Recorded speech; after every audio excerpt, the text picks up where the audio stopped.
दोस्तों आपने अक्सर सुना होगा यह CPU 32 बिट आर्किटेक्चर का है और यह CPU 64 बिट आर्किटेक्चर का है, लेकिन क्या आप जानते हैं कि सही CPU आर्किटेक्चर का चुनाव कितना जरूरी है। आज की इस वीडियो में हम CPU के आर्किटेक्चर और उसके टाइप्स के बारे में समझेंगे और इस वीडियो के अंत तक आप यह सीख जाएंगे कि अपने लैपटॉप, डेस्कटॉप या मोबाइल के लिए सही CPU आर्किटेक्चर का चुनाव कैसे किया जाए। तो चलिए शुरू करते हैं आज का video. And my name is Mohit Kumar और स्वागत है आपका मेरे चैनल टेक्निकल एज में। असल में आर्किटेक्चर को हम CPU का DNA कह सकते हैं, क्योंकि यही वो ब्लूप्रिंट है जो तय करता है कि CPU अंदर से कैसा होगा, कैसा काम करेगा और उसकी पावर एफिशिएंसी कैसी होगी। इंटेल, AMD, ARM, IBM और RISC-V जैसी कंपनियां यहाँ CPU आर्किटेक्चर बनाती हैं, यानी कि CPU का असली ब्लूप्रिंट तैयार करती हैं। इसके बाद दूसरी कंपनियां जैसे क्वालकॉम, सैमसंग, एप्पल, मीडियाटेक वगैरह इन्हीं आर्किटेक्चर के ऊपर अपने अपने CPUs बनाती हैं। कुछ कंपनियां जैसे एप्पल इन आर्किटेक्चर्स को कस्टमाइज करवा के अपने लिए एक्सक्लूसिव प्रोसेसर बनवाती हैं, जैसे एप्पल का M series for the desktop, laptop and A series for the mobile, जो ARM आर्किटेक्चर पर बेस्ड है। अब दोस्तों अगर सिंपल शब्दों में समझे तो आर्किटेक्चर एक मैप जैसा होता है। जैसे अगर आप किसी प्लॉट पर घर बनवाते हैं तो सबसे पहले आर्किटेक्चर से घर का नक्शा बनवाते हैं, फिर उसी मैप से डिसाइड होता है कि घर में कितने रूम्स होंगे, कौन सा रूम बड़ा होगा, वॉशरूम कहाँ होगा, किचन कहाँ होगा, और ये मैप आर्किटेक्चर आपकी जरूरत के हिसाब से ही बनाया जाता है। उसी मैप के हिसाब से फिर घर बनता है। ठीक इसी तरह दोस्तों आर्किटेक्चर बनाने वाली कंपनी CPU के लिए मैप तैयार करती है और इसी मैप से तय होता है कि CPU कैसा होगा और वो किस तरह की प्रोसेसिंग करेगा, उसके अंदर कितने ब्लॉक होंगे, कौन सा ब्लॉक बड़ा और कौन सा छोटा होगा और क्या काम करेगा। अब दोस्तों CPU के आर्किटेक्चर भी दो तरह के होते हैं, हार्डवेयर आर्किटेक्चर यानी कि फिजिकल, और दूसरा ISA यानी इंस्ट्रक्शन सेट ऑफ आर्किटेक्चर, और ये एक सॉफ्टवेयर लेवल आर्किटेक्चर है। दोस्तों हार्डवेयर आर्किटेक्चर यह ध्यान में रखकर बनाया जाता है कि CPU किस तरह के काम को करेगा, वह हैवी प्रोसेसिंग के लिए बनाया जा रहा है या लाइट टास्क के लिए, और यह लैपटॉप, मोबाइल, सर्वर या किसी एम्बेडेड सिस्टम में यूज होगा। इन्हीं जरूरतों के हिसाब से CPU का core, size, heat management, power efficiency और इंटरनल ब्लॉक स्ट्रक्चर डिजाइन किया जाता है। कुछ पॉपुलर CPU हार्डवेयर आर्किटेक्चर हैं जैसे स्काई लेक, एल्डर लेक और मीटियोर लेक। ये आर्किटेक्चर इंटेल के हैं, तथा जैन प्लस, जैन 4, जैन 5 ये AMD के आर्किटेक्चर हैं। इन्हीं आर्किटेक्चर के आधार पर CPU की परफॉर्मेंस, स्पीड और एनर्जी एफिशिएंसी तय होती है। हार्डवेयर आर्किटेक्चर मूल रूप से CPU का फिजिकल डिजाइन और स्ट्रक्चर डिफाइन करता है, यानी अंदर कितने कोर होंगे, कैश मेमोरी कैसे सेटअप होंगी और डेटा कितनी तेजी से प्रोसेस होगा। वहीं दूसरी तरफ इंस्ट्रक्शन सेट आर्किटेक्चर यानी कि ISA यह तय करता है कि CPU वास्तव में कैसे काम करेगा और कौन से इंस्ट्रक्शंस को वो एग्जीक्यूट कर सकता है। यही आर्किटेक्चर CPU को उसकी लैंग्वेज देता है, जिससे वह सॉफ्टवेयर से बात करता है और इंस्ट्रक्शन को समझता है। मतलब ये आर्किटेक्चर सॉफ्टवेयर और हार्डवेयर के बीच में तालमेल बनाने के लिए होता है। कुछ पॉपुलर ISAs हैं जैसे x86, x86 एंड 64 जो इंटेल और AMD के डेस्कटॉप सर्वर CPUs में यूज होते हैं, ARM जो एप्पल, क्वालकॉम, सैमसंग और मोबाइल डिवाइसेस में यूज होते हैं, और RISC-V एक ओपन सोर्स आर्किटेक्चर है जो फ्यूचर के AI एम्बेडेड सिस्टम के लिए फास्टेस्ट ग्रोइंग प्लेटफॉर्म है। इंस्ट्रक्शन सेट आर्किटेक्चर को एक ब्रिज की तरह समझिए जो सॉफ्टवेयर और हार्डवेयर को जोड़ता है, यानी प्रोग्राम CPU तक कैसे पहुंचेगा और CPU उसको कैसे समझेगा, ये सब ISA डिफाइन करता है। कुछ CPUs जैसे Apple silicon M series, Qualcomm Snapdragon और सैमसंग एक्सिनोस दोनों architecture hardware plus instruction set को कस्टमाइज करके अपने हिसाब से ऑप्टिमाइज करके यूज करते हैं। मॉडर्न CPUs में हाइब्रिड आर्किटेक्चर अप्रोच अपनाई जाती है, जहां हार्डवेयर और ISA दोनों को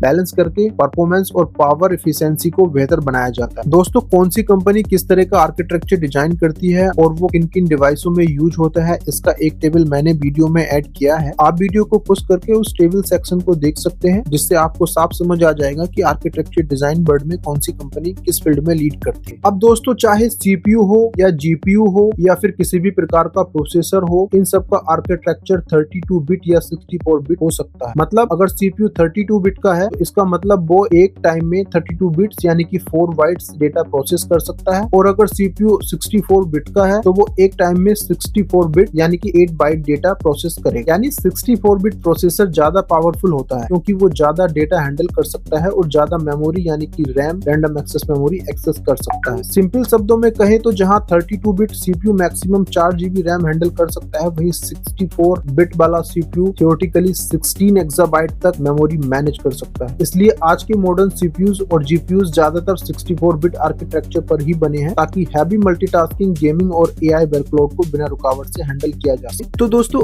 अब आपको यह क्लियर हो गया होगा कि सीपीयू आर्किटेक्चर क्या होता है और 32 बिट और 64 बिट आर्किटेक्चर में क्या अंतर है। दोस्तों, अगर आप सीपीयू की कंप्लीट गाइड देखना चाहते हैं, जैसे सीपीयू मेकिंग प्रोसेस, सीपीयू का working principle, core thread, cache memory, तो उन सभी के लिए लिंक डिस्क्रिप्शन में मिल जाएगा। और यह वीडियो आपको अगर अच्छा लगा है तो चैनल को सब्सक्राइब कीजिए, वीडियो को लाइक शेयर कीजिएगा, साथ ही कमेंट में जरूर बताइए कि ये वीडियो आपको कैसा लगा और अगली वीडियो आपको किस टॉपिक पर चाहिए। Thank you so much.